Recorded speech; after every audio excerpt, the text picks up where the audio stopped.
Well, I remember I got into the ring with Muhammad Ali, and I really thought I was going to get in the ring with a boxer, a fighter, some tough guy.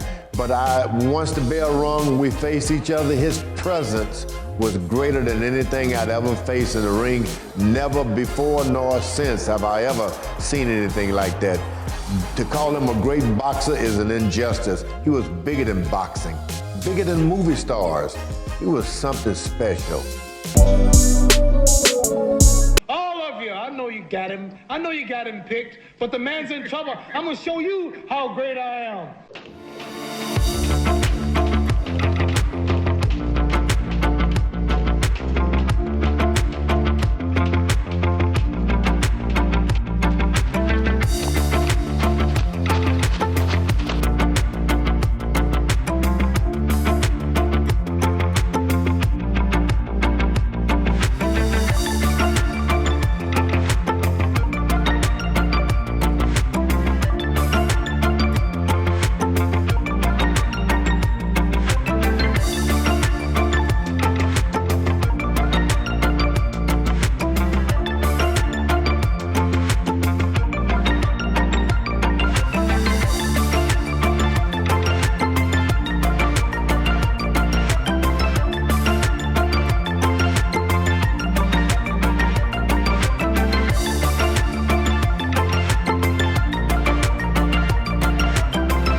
Well, Henry Cooper's nothing but a tramp. He's a bum. I'm the world's greatest. He must fall in 5 rounds, but if you talk about me, I'll cut it 3. I'll never fight another fella as tough as Doug Jones, not even that big ugly bear Sonny Liston. Is he your next fight? Well, after I annihilate this Henry Cooper, I want that bear. And what's going to happen to him? Bad. What's going to happen to him? He might be great, but he'll fall in 8. I'm the prettiest fighter in the ring today. That's my label. The man to beat me haven't been born yet. Well, I'll tell Henry Cooper, if he's watching this show, to come to the fight and be ready to fight, because I'm coming to get you. I'm coming to London to get you. And after I'm through beating him, I think he'll have to join the Beatles and be a singer.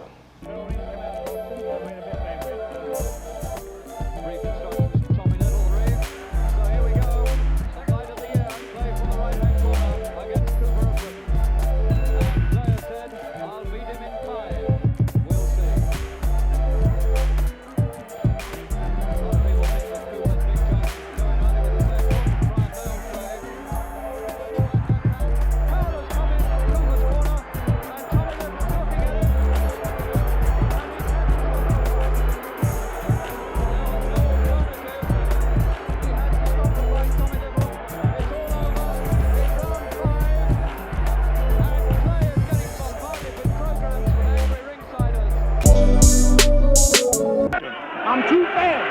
You're saying about round 5. No special training, just be at the fight. I'm ready to back up everything I'm saying, and I'm through talking.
to that point, Ali had made a strong comeback. There he goes down.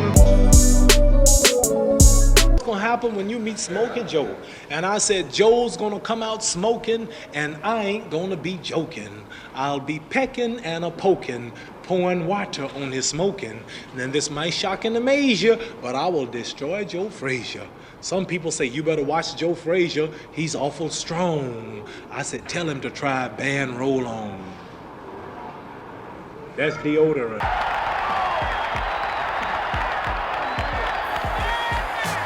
That was the biggest round of the fight for anybody. Frazier was within a punch or two of going down.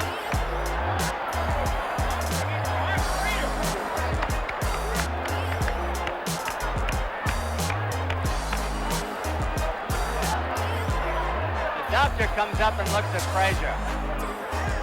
I think it's going to be over. It's all over.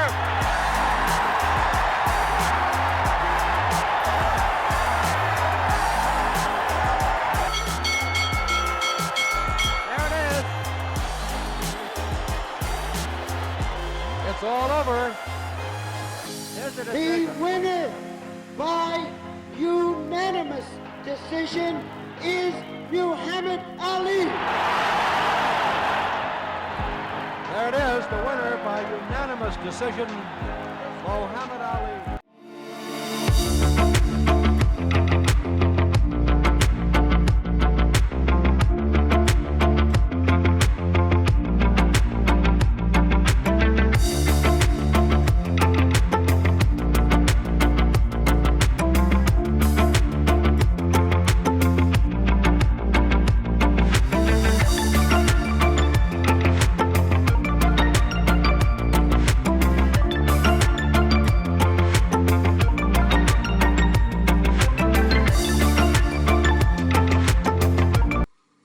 Voices coming in his head.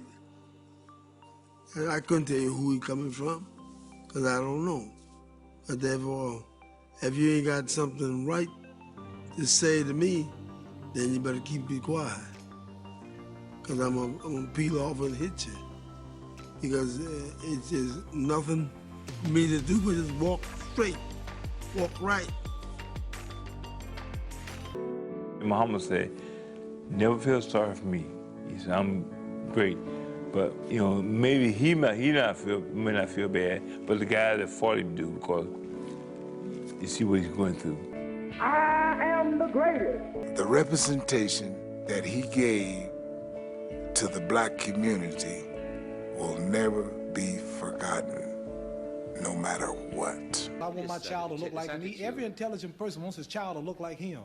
I'm sad because I want to blot out my race and lose my beautiful identity.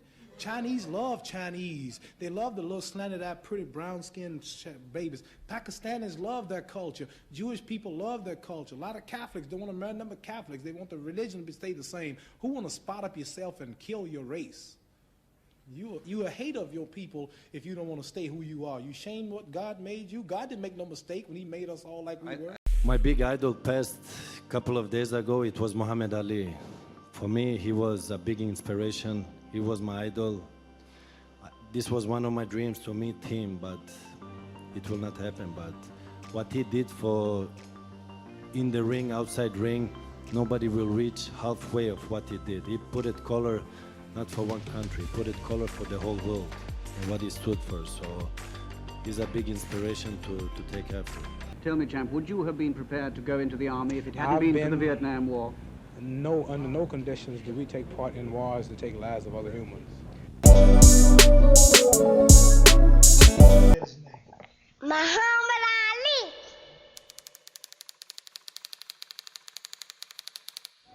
Why do you insist on being called Muhammad Ali now? That's the name given to me by my leading teacher, the Honorable Elijah Muhammad. That's my original name. That's a black man name. Cassius Clay was my slave name. I'm no longer a slave.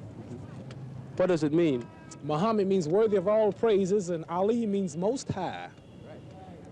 Do you intend to fight under that name? Yes, sir. I want to be called by that name. I write autographs with that name. I want to be known all over the world as that name. What attracted you then to Islam in the first instance? The Muslim religion? Yes. It's the true teachings of Elijah Muhammad right there in America. No power structure. Nobody will challenge him.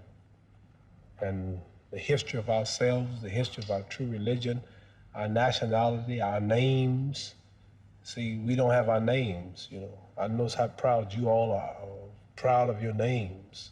So Muhammad Ali is a beautiful black name, name of our ancestors.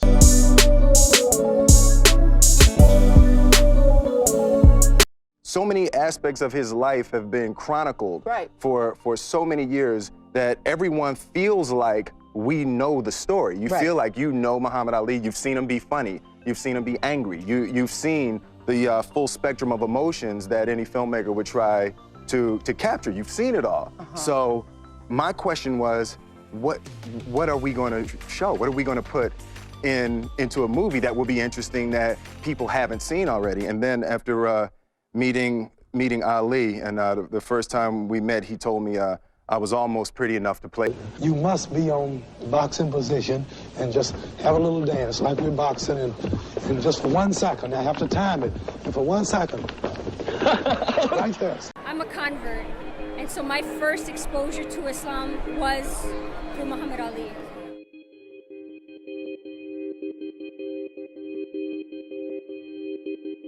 Ali did more to normalize Islam in this country than perhaps any other Muslim in the history of the United States. Or Ali made being Muslim cool. Ali made being a Muslim dignified. I became very friendly with Muhammad Ali in the 70s. And Muhammad Ali worked his butt off. And I saw it firsthand. And I remember that there was a sports writer that was there in the gym when he was working out and he was doing sit-ups. And they asked him, how many sit-ups do you do? And he said, I don't start counting until it hurts. Now think about that. He doesn't start counting his sit-ups until he feels pain. That's when he starts counting. That is working hard.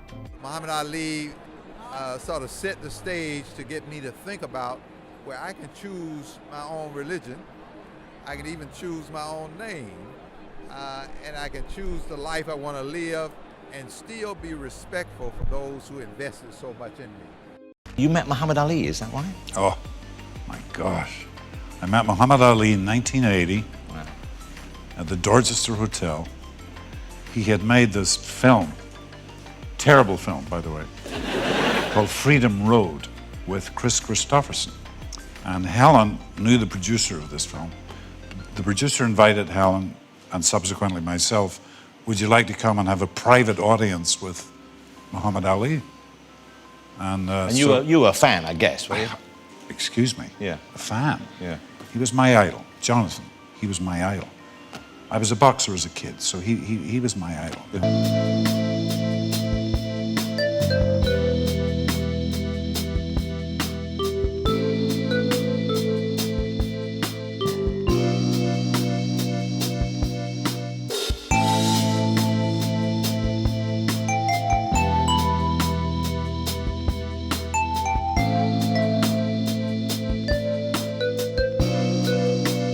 London for our Central Intelligence press junket. The first thing I had to do was come to the gym and get a workout in. It was an inspiring and motivational day. By the time I landed, it was also sad because the world lost a hero and I lost one of my heroes too. But ironically enough, in the gym that I come to is a boxing ring. And in a boxing ring, as some of you out there know, much smaller than a wrestling ring, and there's no give to it. So this thing is made out of wood.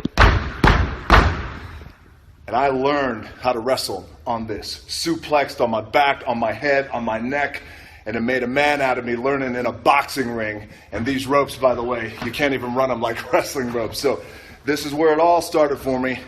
And the ironic thing about it is the man himself was watching over today. Cassius Clay and Muhammad Ali. We miss you, champ. I love you, and thank you for everything.